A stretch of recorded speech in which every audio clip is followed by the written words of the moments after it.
Years ago, my mom was diagnosed with breast cancer. It all started when she went in for a routine health checkup. During the exam, the doctors found a lump in her breast.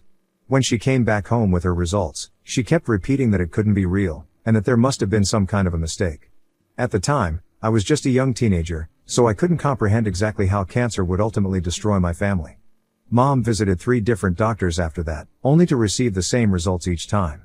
I remember coming home from school one day and seeing my mom crying on the floor. I didn't understand why and kept asking her if something was wrong. She looked tired and broken in a way I had never seen before.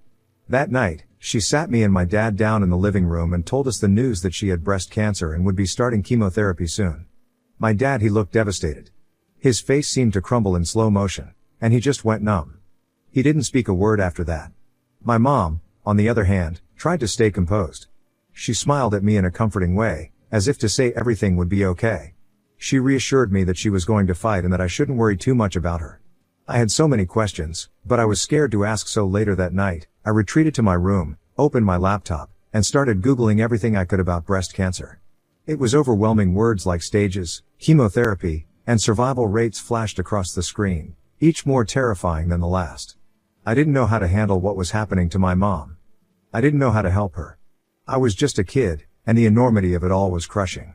The weeks and months that followed my mom's diagnosis were some of the darkest and most difficult times I had ever experienced. My mom, who had always been the strongest person I knew, was now fighting for her life every single day. And as strong as she was, the disease started to take a visible toll on her. She began to lose weight, becoming thinner and more fragile by the day. Her skin lost its glow, and she was often too exhausted to even get out of bed. The chemotherapy was brutal, wearing her down physically and emotionally, and it felt like no matter how hard she fought, the cancer was always one step ahead. One of the hardest moments was the day I came home to find my mom standing in front of the bathroom mirror, shaving off her hair. Her beautiful, golden hair, something she had always taken pride in, was falling out in clumps because of the chemo. It was heartbreaking to watch her shave it all off, tears streaming down her face, weeping uncontrollably.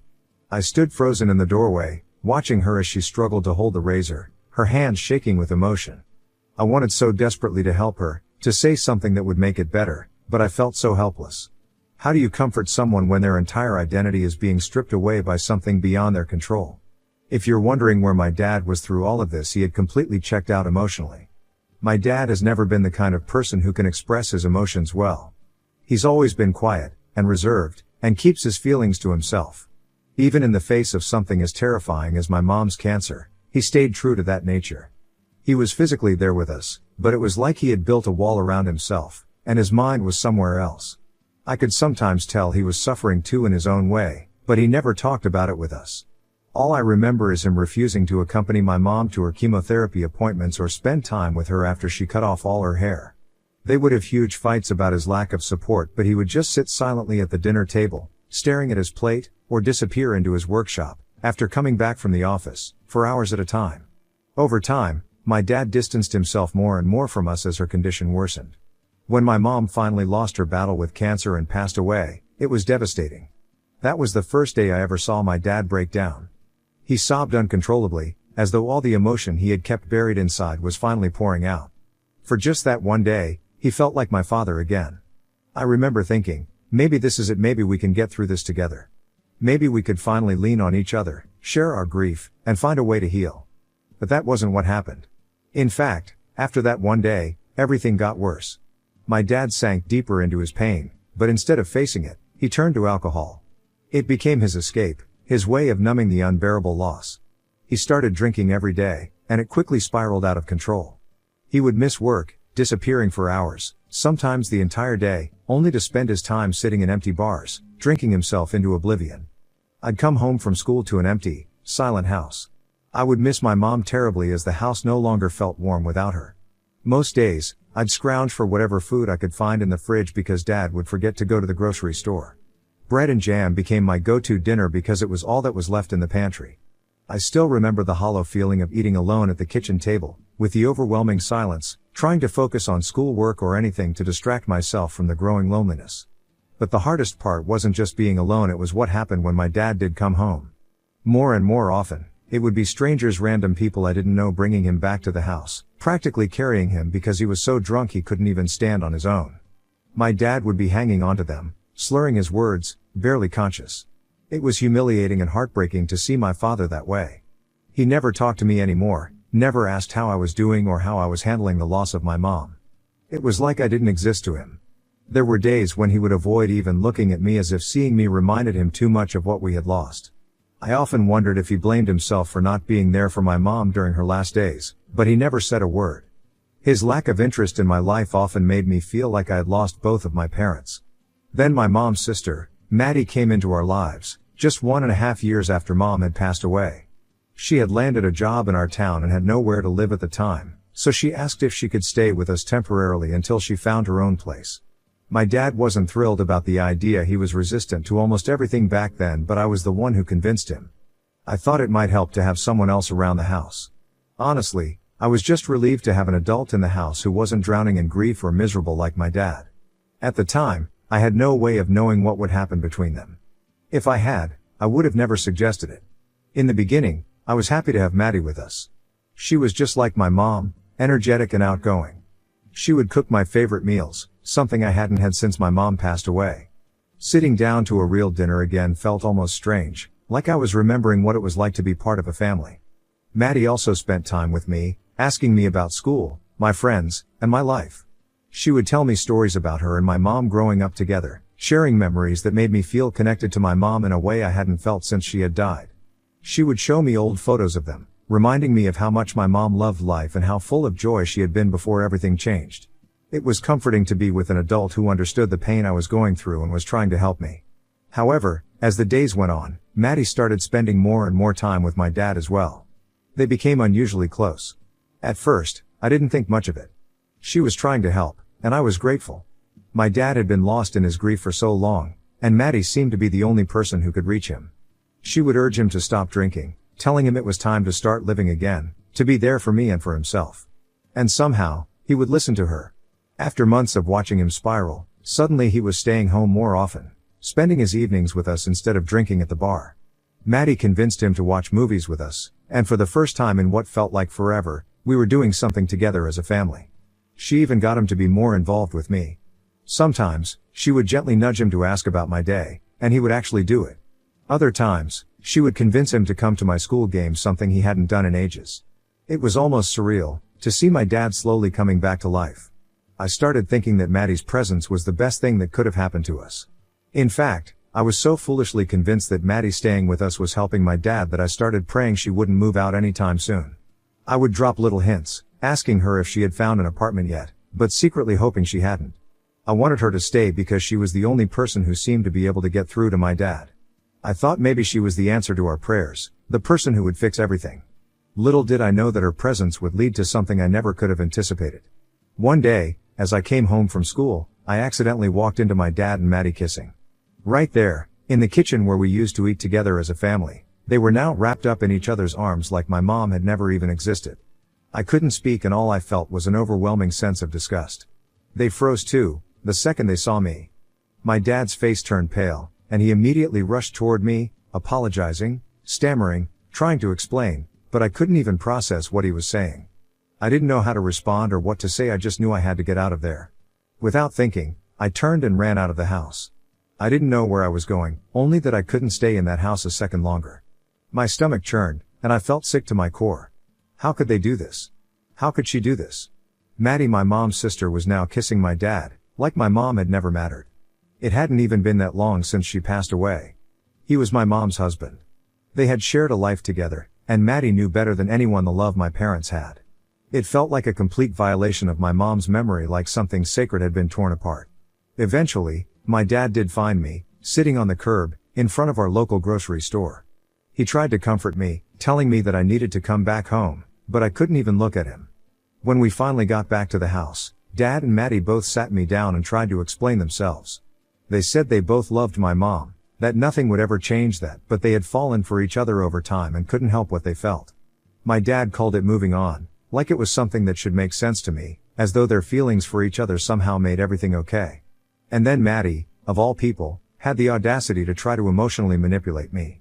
She told me that instead of being upset, I should be happy for my dad because he was finally finding peace after the pain of losing my mom. I was furious. How could she stand there and try to justify what she and dad were doing? My emotions were boiling over, and before I could stop myself, I screamed at her. I yelled that she was my mom's sister, that she was supposed to be loyal to her, not kiss her husband after her death, and tried to justify it to me. I asked her how she thought my mom would feel if she knew what was happening between them. Maddie's face flushed with embarrassment, and for a moment, I could see the guilt on her face. But my dad got pissed. He shouted at me and told me I had no right to talk that way to Maddie, that I was just a child, so that it was none of my business what was going on between them. He grounded me and asked me to go up to my room. I was so hurt, so angry, and so disgusted that I just ran up to my room, slammed the door shut, and started to cry. I couldn't understand why my dad and Maddie were behaving this way. I hoped that this was just a bad nightmare, but unfortunately, things only got worse over the following weeks. My dad and Maddie didn't try to hide their relationship anymore. They became more and more open with their affection, as if I was supposed to accept it forcefully and move on as quickly as they had. It made my skin crawl watching them. Maddie, who had been sleeping in the guest room when she first moved in with us, gradually began moving her things into my parents' bedroom. The room that had once belonged to my mom and dad, where their memories, their love, and their life together had existed, was now being taken over by Maddie. Every day when I came home from school, it was like my mom was disappearing a little more. First, it was her portraits, framed photos of her smiling face that had always decorated the walls of our home. One by one, Maddie removed them and stashed them away in storage. Then it was my mom's other belongings, her favorite chair, her trinkets, the things that reminded me of her presence in our home. They were all being put away, hidden out of sight. It felt like I was losing my mother all over again. Maddie, who had once been a source of comfort to me, now felt like an intruder.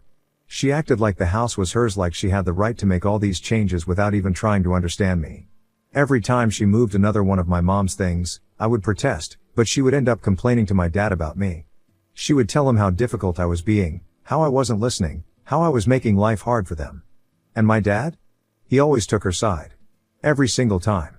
He would usually tell me that I needed to let Maddie take care of me, and acted like I was the one being unreasonable, like my grief and my anger were inconveniences in his new life with Maddie. He would shout at me, saying I was unnecessarily causing problems. It felt like a complete betrayal. My own father, the person who should have understood me, who should have let me process things on my own, was shutting me out and siding with someone who was erasing my mom's memory from our home. Then, one evening our fights just got worse when Maddie crossed yet another line. This time, she wanted to move me out of my own bedroom, the room I had grown up in all my life. She wanted me to move into the much smaller guest room of the house because she needed more space for her work and exercise. It was absurd. I couldn't believe the audacity she had. I argued that she could use the guest room instead, but she insisted that it was too small for her needs. She had the nerve to say that the guest room would be perfect for me because I'd be moving out in a few years when I turned 18 anyway, so I might as well give her my room. Her reasoning left me completely appalled. I went straight to my dad, desperate for him to step in and do something. I tried to explain how unreasonable Maddie was being, how this was about more than just a room, but he didn't want to hear any of it. He grew frustrated, dismissing my concerns, as if I was making a big deal out of nothing. The back and forth with him grew heated quickly. I couldn't understand why he kept siding with her, why he refused to stand up for me, his own daughter. I finally blurted out what had been gnawing at me for months. "Why do you hate me so much?" I yelled, feeling all the anger, the frustration, and the sadness boiling over. I needed an answer, something that would explain why my dad had been treating me this way since my mom passed. Without hesitation, he replied, "Because you remind me of your mother too much. You talk like her and you look like her. I hate seeing your expressions all day." His words hit me like a punch to the gut. I froze. My own father had just confessed that he couldn't stand to look at me because I reminded him of the person he had supposedly loved the most, my mom. Without thinking, I screamed at him in the heat of the moment, "I wish it had been you who died instead of Mom. She would have never made me feel like this." The moment the words left my mouth, I regretted them, but it was too late. The damage was done. My dad's face twisted with rage, and before I could even react, he slapped me. Hard. The impact knocked the breath out of me. It was the first time my dad had ever laid a hand on me. My cheek stung from the blow, but the emotional pain was far worse than the physical. I burst into tears, sobbing uncontrollably. I felt completely broken, and I knew, at that moment, I couldn't live with him anymore. I couldn't stay in a house where I was constantly reminded of my mom's absence, where Maddie was trying to erase her, and where my dad had not only failed me but hurt me in the worst possible way. This is when I reached out to the only family member I could think of who could help me out, my Uncle Colin. Colin was my dad's younger brother and was always the fun uncle, the one who'd crack jokes, play games, and make every family gathering a little more bearable. He was laid back and kind, and we always got along. When I reached out to my uncle, I wasn't entirely sure what I was doing. I didn't have a clear plan. I wasn't even sure what I was asking for, but I needed help, and I hoped that Colin could offer it. I explained everything to him, the mess with my dad and Maddie, how I felt, and the incident where my dad had slapped me. Colin immediately reassured me that I was not wrong for how I felt and promised me that he would take care of everything. The very next day, he showed up at our house, ready to confront my dad and talk to him about everything. I remember hearing my dad and uncle arguing from upstairs. Colin was furious, just as disgusted as I had been when he found out about my dad and Maddie's relationship. I could hear him accusing my dad of disrespecting my mom's memory and mistreating me. He didn't hold back. He listed off all the ways my dad had failed me as a father. Colin stood up for me in a way I had desperately needed someone to, and for the first time in a long time, I felt like someone was on my side. Apparently, Colin had also informed my paternal grandparents about everything that was happening. They had no idea about my dad's relationship with Maddie, and once they found out, they were livid. They called my dad immediately, berating him for his choices and how he had let things spiral so far out of control. My grandparents were traditional, and the idea of their son being involved with their late daughter-in-law's sister was appalling to them. Between Colin's confrontation and the pressure from my grandparents, my dad finally relented. In the end, it was decided that I would move in with Colin for the time being while my dad would sort things out with Maddie. My dad informed me, almost coldly, that he would be paying Colin every month to cover my expenses.